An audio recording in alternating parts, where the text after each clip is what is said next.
Well, I've come to speak to a non-offending paedophile. When did you realise that you were sexually attracted to children? For me, this was probably around the age of 7 or so. And then I was a little bit older, probably about 15, I realised that I was a paedophile, essentially. My name's Johnny Pelham, and I'm a stand-up comedian. Hello, Apollo! How are we doing? We well? My comedy is personal, political, and no topic is off limits. I actually had sex for the first time when I was 8 with a man who was acting very immorally. I'm also a child sexual abuse survivor, and in 2019 I wrote a comedy show about my experiences. Everyone's bragging about how young they had sex on Freshers' Week. One guy was like, I had sex for the first time when I was 15. Another guy, that's nothing. I had sex for the first time when I was 14. And I really remember thinking, I've got an ace in the deck here. The show really connected with people, and I was shocked by how many people got in touch with me to talk about their own personal experience of childhood sexual abuse. I was stunned to hear how many people suffer in silence, particularly when I know it was only when I started talking about it that I started healing. I want to look at why so many children continue to be abused, how we can make it easier to talk about, and what we can do to try and stop it.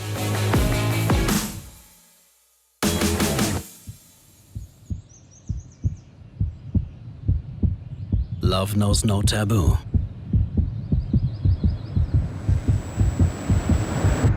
This one does. Talk about what attracts you. In Germany, they've got a project called Project Dunkelfeld, which offers free and anonymous psychotherapy to paedophiles, basically to stop them offending. My initial reaction to this is that it's a bit sort of mad. But, you know, the German government fund it and clearly think it's doing something. So I guess it'd be interesting to talk to someone who would sort of advocate for this approach and see if there is anything that we can learn from it. If we want to tackle child sexual abuse in this country, we need to deal with some incredibly uncomfortable facts. It's estimated that there are hundreds of thousands of men in the UK who are sexually attracted to children under the age of 16. Many of them, however, don't want these sexual desires and have vowed never to act on them. So the question is, what do we do about this? Hi. Hello, Juliet. Nice to meet you. I've come to speak to Juliet Grayson, the co-founder and former chair of StopSo, the only network of therapists in the UK who provide preventative therapy for people who are sexually attracted to children. So I've got loads of books on sex, and this is the sex shelf. These are sex offenders. Some of those are sex offenders, and these are more on sex and relationships, and yeah, so... God, it must be hard having a sort of party. You have to explain what's going on. What makes you want to do this? Because, I mean, it's a big thing to give therapy to paedophiles, I imagine. Well, you know, no one wakes up in the morning and says, I want to be a paedophile. I had a 14-year-old female contact me a few months ago who said, I'm a paedophile and I've been a paedophile all my life. 14, by email. And then I said to her, who are you sexually attracted to? She said 2-year-olds to 8-year-olds. I mean, that's sort of mind-boggling, isn't it? So what is the average age, I guess, that someone realises they are a paedophile? I did a survey of all the people who were coming to StopSo. 11% knew by the time they were 10 years old. Oh, my God. 51% knew by the time they were 16. 72% knew by the time they were 25. So there's teenagers aware they are fancying a child. I mean, it's hard not to have a disgust at that, even though it's not... But if it was your daughter, you'd want her to be able to get help. She hadn't told anybody. You know, that's one of the problems in our society, is we make it very difficult for people to reach out for help because of the disgust factor. But, you know, if she's 14 and she gets the right help, then that can be managed. And so how many people in the UK are paedophiles, do you think? Well, the National Crime Agency said there were 750,000 men with a sexual interest in children. I looked up this morning how many people in prison at the moment. It's 77,000 people in prison at the moment. So if you've got 77,000, or even if you've got 90,000 places in prison and you've got 750,000 people, you can't lock them all up.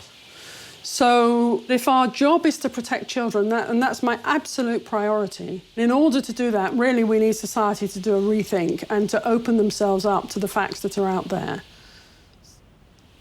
So I guess the fact that you have a job proves that there are many people who have this deviant, sort of disgusting sexuality, and they don't want to have them, and they're trying to get help. Yeah, you see, when you call it deviant and disgusting, I find myself reacting to that, because is your sexuality deviant and disgusting? You know, it's kind of like it's just their sexuality. They didn't choose it. They didn't ask for it. They don't want it. On a therapeutic level, you can say you don't want it to be labelled as disgusting, but on an emotive level, do you find it disgusting? Yeah, I mean, I on one level, I find it wholly unacceptable and difficult to deal with and unpalatable. On the other hand, I'm very lucky. I'm not attracted to children. But if I was someone who was sexually attracted to children, how the hell would I cope with that? So what would happen if there was a danger of a client offending? So how would you deal with that? The situation is that the law says that no therapist in private practice has a legal duty to report. So it's an ethical duty, but not a legal duty. If a therapist wouldn't report someone who'd committed a sexual offence, then they would be vilified, rightly so, by the person in the street. Yeah. And if they say they will report someone who's committed a sexual offence, maybe looked at images or something, then no sex offender is going to come forward asking for help. And that's the problem that we have in the UK, which is different from how it is in Germany, where the confidentiality is 100% guaranteed, and it's illegal for the therapist to break that confidentiality. And they believe that protects more children. So do you think having a higher level of confidentiality would be helpful in this area? I would really love that. And I'm aware that as soon as you give that, then what do you do when someone commits an offence that is completely unacceptable, and ethically I would feel like I needed to report that. So it's really difficult. It's really difficult. It must be very distressing giving therapy to paedophiles. There are some images in my head I'd rather not have, but I need to be able to find ways to disconnect from stories I've heard, images, and I think one of the ways that I do that is to really stay focused on the human being that I have sitting in front of me. Because every person I help, I'm helping to stop at least one child and possibly many children from being damaged. And that's one of the things that I hold on to when I'm doing this work. What's really struck me speaking to Juliet is that most people realise they have these inappropriate thoughts towards children when they're only teenagers themselves. I can't imagine what that's like. So I've come to speak to a non-offending paedophile, also known as a NOMAP, who's having the type of therapy that Juliet practices. This person is part of an online world of so-called minor attracted people who say they have made a commitment never to act on their thoughts. He's asked us to keep his identity hidden for his own safety, and he's voiced by an actor. I feel slightly uncomfortable. I guess I'm really interested to see what it's actually like to be a paedophile. So I guess my first sort of question is, like, when did you realise that you were sexually attracted to children? For me, this was probably around the age of 7 or so. And at that age as well, I knew that I was attracted to boys of my age. When I was about 12, I realised that I still liked younger boys. And then I was a little bit older, probably about 15, I realised that I was a paedophile, essentially. How did it make you feel as a teenager to realise that you were a paedophile? It honestly made me feel pretty alone. You kind of end up with this sort of complex. You know, there were sort of thoughts of suicide in my late teens as well. Have you ever offended sexually? No. And do you think you are a risk to children? No. Luckily, I have a non-exclusive attraction to children, which means I'm also attracted to adults. I mean, thank God for that. I mean, and there's, again, a few questions, but are you in a relationship now? Yeah. Does your partner know about your sexual orientation? Yes, they do. And how did your partner respond, if you don't mind me asking? With a lot of questions, as I'm sure you can imagine. What do you think the reality for you would be if you were outed? Yeah, I think my job and my career would definitely be at risk. I think as well it would push me away from my family, and I would probably lose a lot of friends. And then also there is still the personal risk. You know, if that's out there, then you're always going to be sort of looking over your shoulder when you're going down the street. So I guess a lot of people watching this doc will see you as a sort of evil, disgusting, I guess, person. And what would you say to those people who think that? Yeah, actually just before this interview, I was replying to somebody online, and the comment literally like 3 minutes before we started this call was like, go fuck yourself and kill yourself, essentially. You sort of internalise that you're a monster.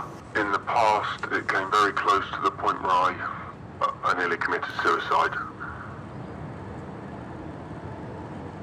And I'm sure a lot of people, you know, watching this will wish that I did. But there's also lots of other people in my life that would be affected by that. You know, it would cause a lot of problems. Yeah, I really understand that. And I guess, you know, so I think, you know, you should be proud of yourself, really, for not offending. Yeah, well, thank you for saying that. That was difficult, very difficult. I mean, it's like there's two parts of me. There is a part of me that feels very, like when he was talking about being attracted to 7 to 12-year-olds, it's like, I find that very hard to hear. It feels really, ooh. But also, it's not his fault, is it?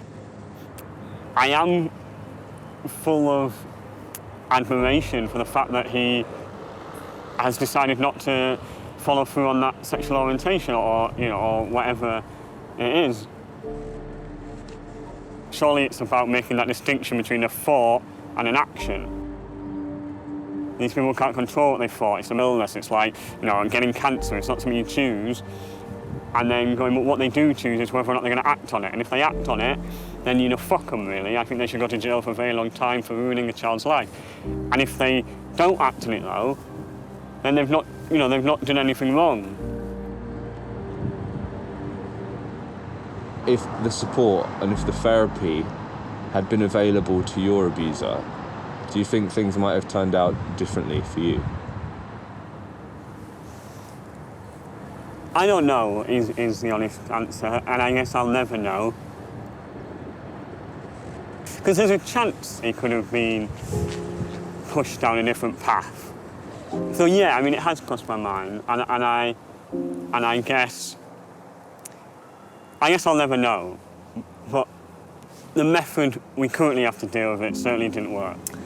One of the things I've learned throughout this is that we need to try new ideas. And, you know, look, do I think providing therapy for these people is going to solve child abuse?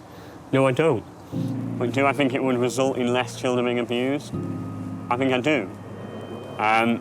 So, you know, just for that reason, it feels like it's something that's worth trying to do.